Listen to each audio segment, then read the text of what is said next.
Pemimpin veteran DAP, Lim Guan Eng menyifatkan politik kebencian yang dibawa oleh PAS kini semakin berbahaya dan syarat dengan elemen perkauman seperti yang ditunjukkan oleh menantu Presiden PAS. Sedih sebenarnya apabila ada parti politik yang seolah-olah cuba memporak-perandakan keharmonian kaum di negara ini. Padahal, Malaysia merupakan sebuah negara majmuk yang terkenal dengan kepelbagaian kaum dan bangsa. Bukanlah hendak memandang rendah kepada PAS, tidak pernah sekali. Namun, ada baiknya sekiranya PAS cuba muhasabah kembali apa sebenarnya tujuan parti itu ditubuhkan dan apa yang PAS mahukan untuk rakyat. Seluruh rakyat Malaysia tahu bahawa PAS merupakan antara parti yang mengetengahkan agama Islam sebagai asas. Malahan, para pimpinan parti itu juga mempunyai pengetahuan agama yang cukup luas. Tapi sayangnya, mereka seolah-olah tidak mempraktikkan perkara tersebut. Islam tidak pernah mengajar untuk membenci sesama sendiri. Islam tidak pernah mengajar untuk saling fitnah-memfitnah. Dan juga, Islam tidak pernah mengajar untuk mengadu domba. Tapi dapat dilihat, PAS seringkali terpalit dengan kes fitnah dan mereka kalah pula tu.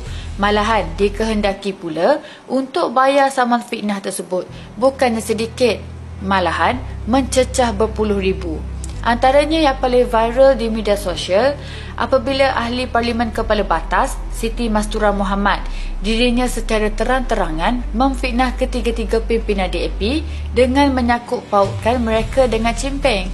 Apabila diberi masa untuk meminta maaf, Mastura berdegil dan mempertahankan pendiriannya yang mengatakan ketiga-tiga ahli DAP itu mempunyai hubungan kekeluargaan dengan cimpeng.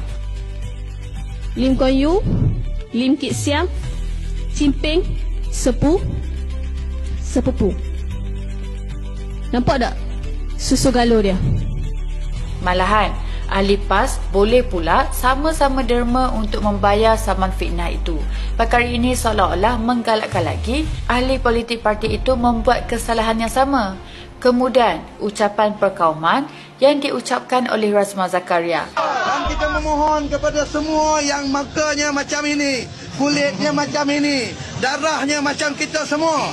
Ni, kita kena bersatu. Bagaimana seorang pemimpin boleh mengeluarkan kata-kata sedemikian yang seolah-olah mahu rakyat di negara ini saling benci-membenci.